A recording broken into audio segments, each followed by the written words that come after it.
We've got great news to share with you this week about what God is doing in China. We've seen already that God is on the move among the Chinese people. God is on the move in China, and His church there is growing. But that growth has been noticed by enemies of the gospel. It's pretty clear that the Communist Party has instituted a crackdown throughout China on Christianity. We'll hear more about how the church is growing, how Christians are witnessing boldly for Christ in spite of the risks, and how the Voice of the Martyrs is able to stand with gospel workers on the front lines. That's all coming up right now on the Voice of the Martyrs Radio Network. Jesus never promised his followers an easy path. In fact, he told his disciples that the world would hate them. He sent them out as sheep among wolves. Jesus' words came true in the life of the apostles, and they're still coming true today in the lives of his followers around the world. Join host Todd Nettleton as we hear their inspiring stories and learn how we can help, right now on the Voice of the Martyrs Radio Network.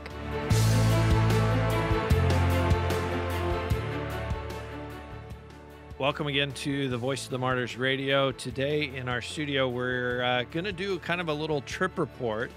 We have two of our international workers, and as our longtime listeners know, our international workers only have one name as far as VOM Radio is concerned.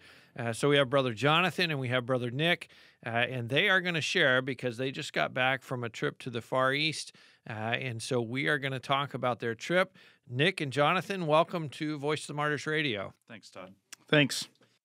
Okay, let's talk. And I know this is an interesting little kind of perspective because Nick has been to China many times. He oversees much of our work there.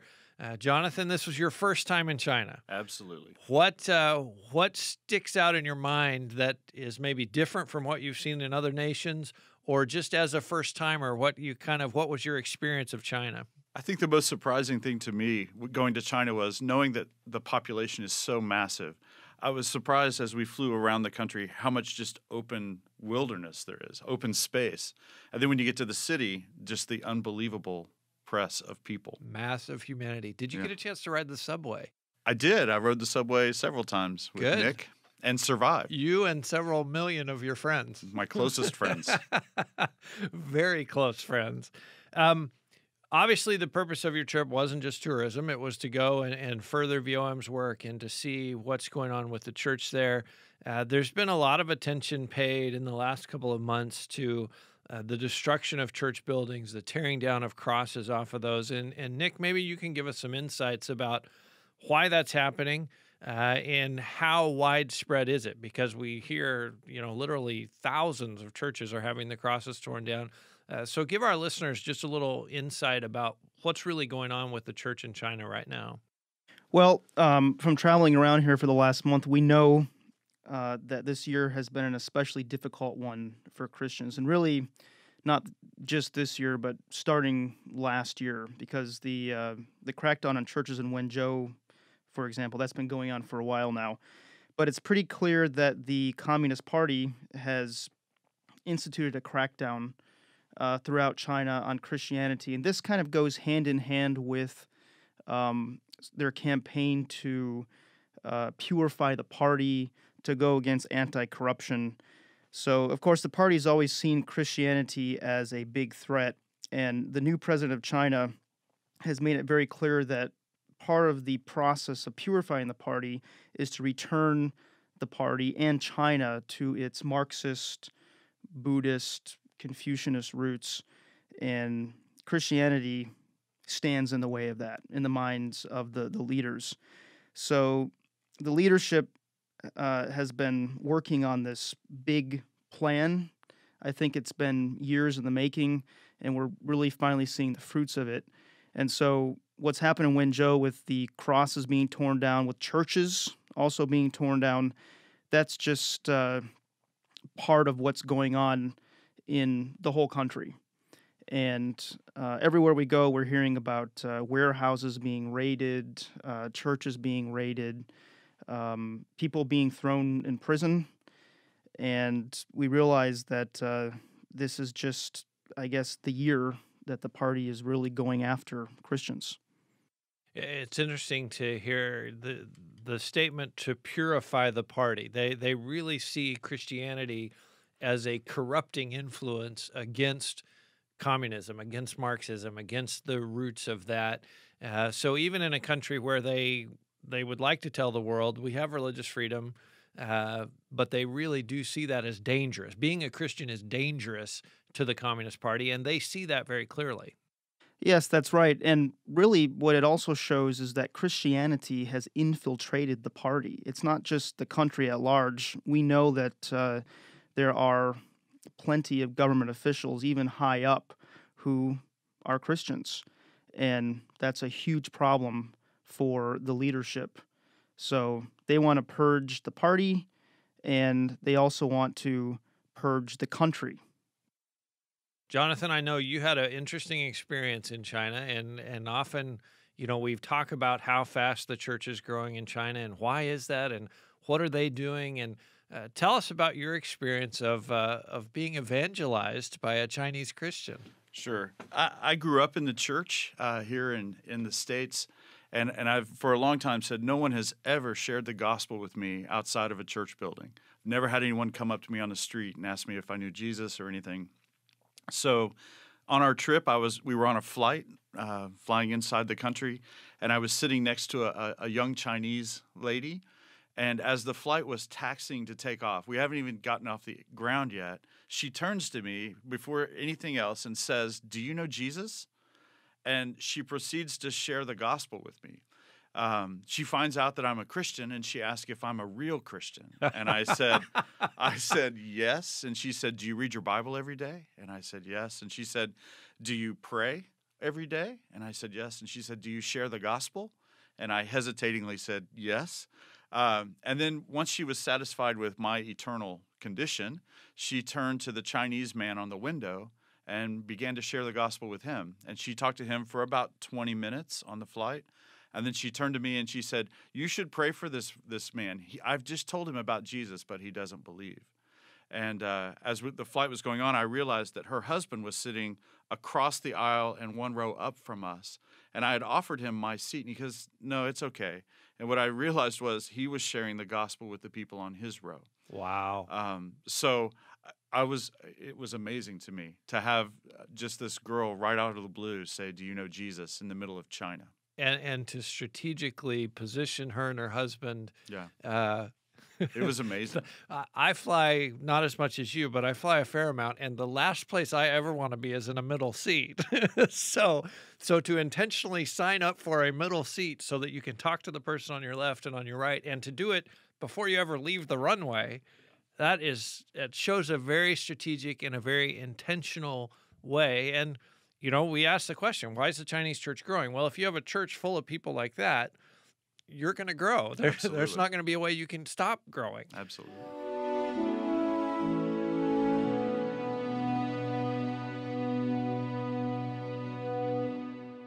You're listening to Todd Nettleton on the Voice of the Martyrs Radio Network. What were some of the things that struck you about the Chinese church? Again, your first visit to China, your first encounter with them. What were some of the qualities that you saw or the stories that you heard that you're like, oh, yeah, now I understand better the church in China? Well, I think it was a lot of the stories of just the faithfulness of Chinese believers in the midst of a very difficult situation. I was surprised by one brother that we met who the authorities had just been with him and said, "You can't meet with foreigners." And then we said, "Well, is that a problem?" And he said, "No, I'll pick you up in my van." And Wow. was willing to meet with us. So that was encouraging to me. I think, like you're saying, of course the church is growing. When you have a church full of people like that, it's going to grow. I think the other exciting thing was some of the things we heard about the work among minority peoples, Tibetans, Uyghurs, different groups. God seems to be working on the edges maybe a little bit, and that's really exciting to hear about. And you would think that with this crackdown there would be a lot of fear out there, but really we didn't encounter fear. We encountered people who are moving forward, who are pushing back, and who are doing the work no matter what's going on in Beijing. they're just continuing. I thought it was interesting that for some of them, they don't even seem that worried about security. They just assume the government knows what they're doing, and they do it anyway. Wow. They try to be smart about it, Right. but they're not hiding. But they're not that worried about it. Yeah. So you're listening to the Voice of the Martyrs Radio. We're talking with Brother Jonathan and Brother Nick, part of our international staff here at Voice of the Martyrs, and they've just returned from China. Nick, Jonathan mentioned some of the minority groups there. He mentioned the Uyghurs. Tell us a little bit about what's happening. And for our listeners that don't know, the Uyghurs live out in the western part of China. They are a traditionally Muslim people group, and so they have been oppressed over the years by the Chinese government. The Chinese government has moved massive quantities of Han Chinese people out there to try to bring them under control and bring them into the whole system. What's happening with the church among the Uyghurs? Well, one of my favorite places to travel in China is Xinjiang, and I really enjoy taking Jonathan out there because we traveled quite a bit in the east, but it's always fun to go out there and see how different this province is. We're talking about a province that is 4 times the size of California, and yes, there are 10 million or more Uyghurs out there. Almost all of them are Muslim. So it was really our pleasure and privilege to get to sit down with a couple of Uyghurs. It's always a very sensitive place to be. Our meetings, we really have to think about where we have the meetings because we're very concerned about who's watching. And in Xinjiang, there are always cameras everywhere. Everywhere you go, people are watching. So just to sit down and talk. And let me just cut in there because part of the reason for that is the Chinese government assumes the Uyghurs are terrorists. So if you have a secret meeting of Uyghurs in the minds of the Chinese government, what are they planning against the government? What kind of terrorism is going to come our way? So that's a part of the mindset that they have to deal with. And obviously some of them are Christians. They want to meet together. But in the eyes of the government, that's like, we can't let these people have small group meetings. That's right. And really, Muslim background believers face it's double jeopardy because they have the government who is keeping an eye on them. The government doesn't want them evangelizing because the government sees it as stirring the pot. But then, of course, you have the Muslim leadership, right, who don't want to see people converting to Christianity. So really, the story of the Uyghur church right now is that it's small, but it's growing. And I wouldn't characterize it as an explosion of growth, but it's growing steadily.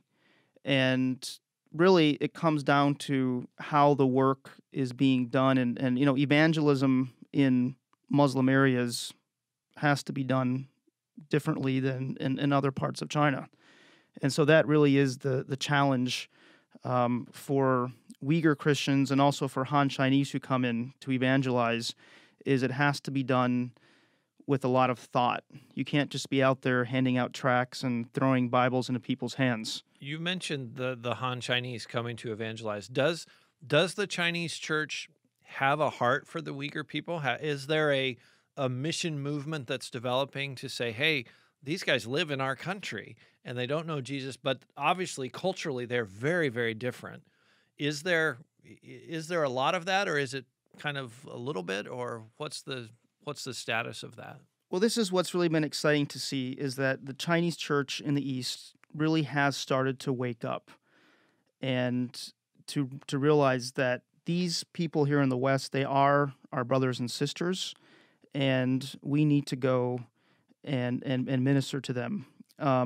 And it's difficult because even though Uyghurs are Chinese and they live in China, like I said, it's like a whole different country. Most Han Chinese have never even thought about them, are not familiar with their culture. So for Han Chinese to go to Xinjiang and work out there, it takes an incredible amount of dedication and a mindset that I am going out here to be a brother or to be a sister to these people, that I need to go out here, learn the language, and I need to live with them. So yes, I think the church is waking up, but that's another slow So, process. yeah. Well, and you really have to go as a missionary, even though you're in the same country. Uh, it, culturally, it's a whole different place. You talked with one of the Uyghurs who talked about going to a Chinese church, and the difference between a Chinese church and a Uyghur church or a Uyghur gathering. I don't even know that they would call it a church. Tell us a little bit about that story and what his complaint was about the Chinese church. Yeah, well, I think it's always difficult for a Uyghur, and in particular the friend, the brother that we were talking with, to go to a Han church because it's big and it's culturally different. I think the Han church has worked very hard to try to accept their Uyghur brothers and sisters, but I think it's quite frankly overwhelming when they go. Of course, everything is in Mandarin, which is not Which is their second their language. second language. Yeah. So I think what our brother was trying to express to us is that he prefers being able to go to a Uyghur church, which really that term Uyghur church, there really aren't any official Uyghur churches, but to go to a group and to be able to worship with fellow Uyghurs and to be able to talk about issues that would directly relate to the Uyghur people, I think that's what he was saying. Yeah, I think he was also just talking about being in a small group where they feel like they can connect and pray together and know one another. And in larger churches, the same would be true here in the U.S. If you go to a church of 5,000 people, it's hard to go and then feel like you've connected with a bunch of people. So I was encouraged by this brother, one, because his faith isn't simple. Sometimes we think in these people groups that the first believers are very simple people, but this brother is brilliant and is a very sophisticated thinker and really has ideas and plans of how this goes and of what the Bible teaches and those types of things. So for me, I was encouraged if this is one of the leaders of this beginning of a Uyghur church or Uyghur movement, it's in good hands. It's on a good foundation. Yeah. Would most of the Uyghur meetings that are taking place be in a setting like that? They're in somebody's house. It's maybe, 10, 12 people at the most? At the most. At the most. Okay. So, like you say, you're much more connected to each of the other people in the room. If you don't show up, somebody notices, whereas if you're in a large church, maybe you don't show up for a Sunday and nobody calls and says, hey, where were you? You guys went to a couple of other spots as well. You went to Inner Mongolia. You encountered some Tibetans. Tell us a little bit about what God is doing in those different places. I'll take Tibet, mostly because the airport. We flew into a city called Kanding, and the airport is sitting at 13,000 feet. Oh, my. So you could get oxygen at the airport. I've never been in an airport. Did you have to buy it, or was it free? I don't know. We just tried to get out of there as quick as we could. I think you can. They sell them pillows, but they also administrate it. They have a special medical room for people who are short sick. of breath. Right. Wow. And as we were leaving, we were invited into a lounge that was heated and they pump oxygen into. So Tibet is a different kind of place. We were meeting with different folks who've been in Tibet for a long time and working. And I think the thing that I took away, one, is just how incredibly remote the Tibetans are. I mean, you fly over these mountain ranges and way up these valleys in the middle of nowhere at 20,000 feet are these people living, and somebody's got to go take the gospel to them.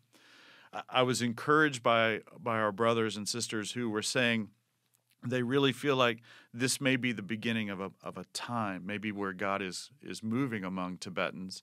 We'll have to wait and see. But are there people going to those far villages, and are they Chinese people? Are they foreigners? A little bit of both, or who's going? A little bit of both. We met some hardy Westerners who lead treks and things out into unbelievably remote places. I mean, they would talk about places you walk 6-7 days to get there. Wow. All of it above like 16,000 feet to get up into these valleys. So people are paying a price to take the gospel to the Tibetans, and we just continue to pray that God would move among these people.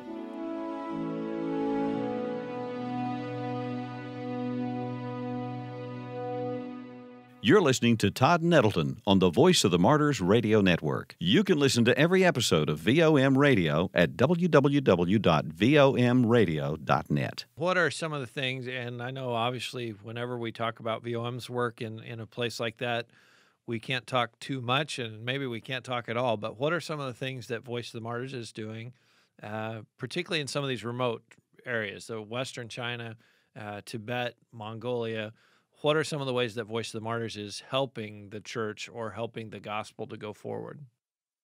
Well, one thing that we are already doing in Tibet specifically is we're partnering with local evangelists who are literally traveling from village to village spreading the gospel.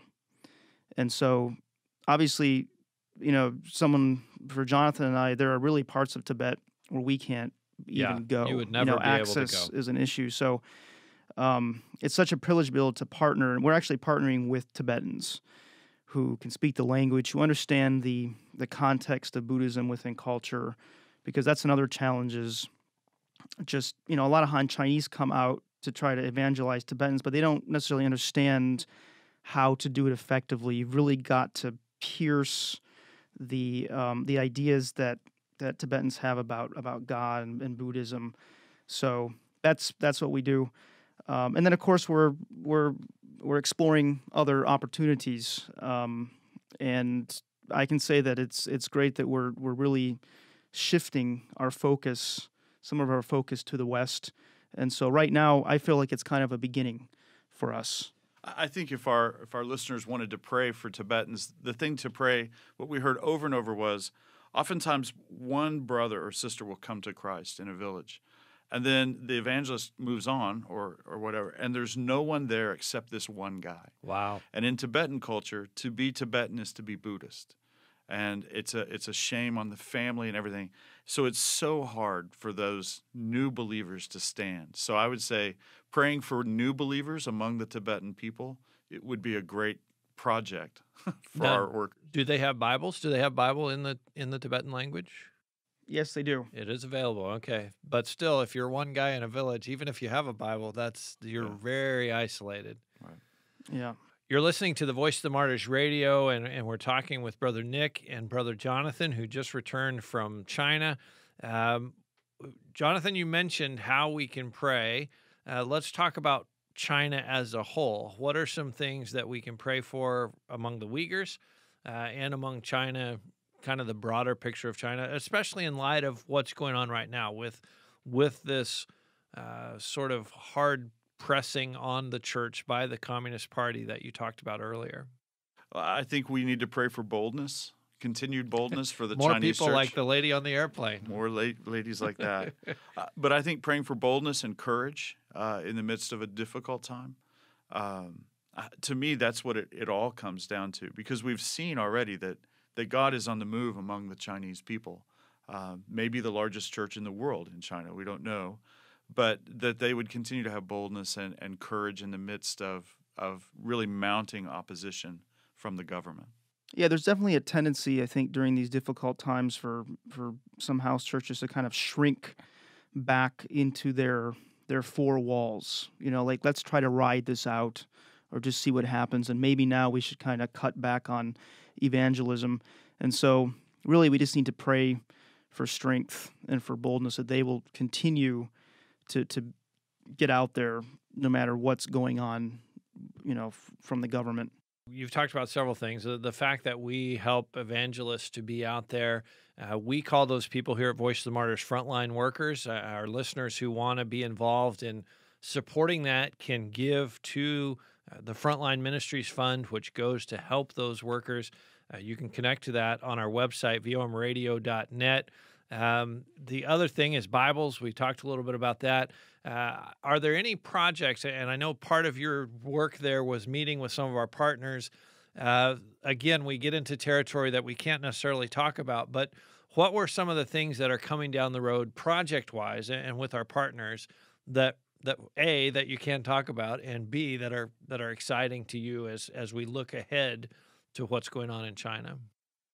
Well, let me talk quickly about a project that we already completed just recently up in Inner Mongolia. a family that we've been partnering with here for a few years, we were able to provide them with a vehicle. And the reason why they needed a vehicle is because they travel thousands of kilometers around Inner Mongolia, another huge province in China. And it's often very difficult to pick up public transportation to these places. So by providing them with a vehicle, they're able to go from village to village, sharing the gospel and also discipling those who have already come to Christ. So Jonathan and I got to go and visit and see this vehicle and see how they're using it and see what a blessing it's already been to them and to their church. Something that most of our listeners probably totally take for granted. Oh, of course I have a vehicle. But you talk about expanding somebody's ministry just by providing them a tool to help them be able to go farther and faster and more conveniently. Go ahead, Jonathan. I think the other exciting thing is just the talks we had in various places about audio and digital resources, being able to put more resources in the hands of people. Everyone in China seems to have a smartphone. So being able to leverage that kind of technology for the sake of the gospel is something that we're excited about really all over the world. But China, it's amazing, the technology that's in China. Yeah. At least for a new guy, it was amazing. And you can search somebody's bag for Bibles, but if everybody's got a smartphone, it's going to be a lot harder to find that contraband material. Nick and Jonathan, thank you very much for sharing with us today. Thank you for your work going to the front lines and meeting these brothers and sisters and encouraging them. And thanks for being with us on Voice of the Martyrs Radio. Thanks, Todd. Thanks. It's been great to have Nick and Jonathan with us this week. My thanks to both of them. If you missed part of our conversation, you can hear it all, as well as all the other episodes of VOM Radio on our website, which is www.vomradio.net.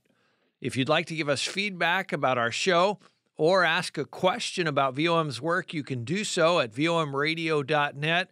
And there's a link to give online to support frontline workers like those Nick and Jonathan talked about, or give to help deliver Bibles into China or other restricted nations.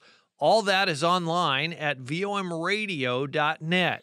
If you want to connect with us on social media, if you're on Facebook, you can search for The Voice of the Martyrs USA, or if you're on Twitter, it's at VOM_USA. I hope you'll remember to pray for our brothers and sisters in China, especially during the current crackdown by Communist Party leadership. Pray for boldness, pray for God's protection, and pray that more communist officials will meet Jesus Christ in a personal and life-changing way. Thank you for being with us this week. I hope you'll be back to join us next week, right here on the Voice of the Martyrs Radio Network.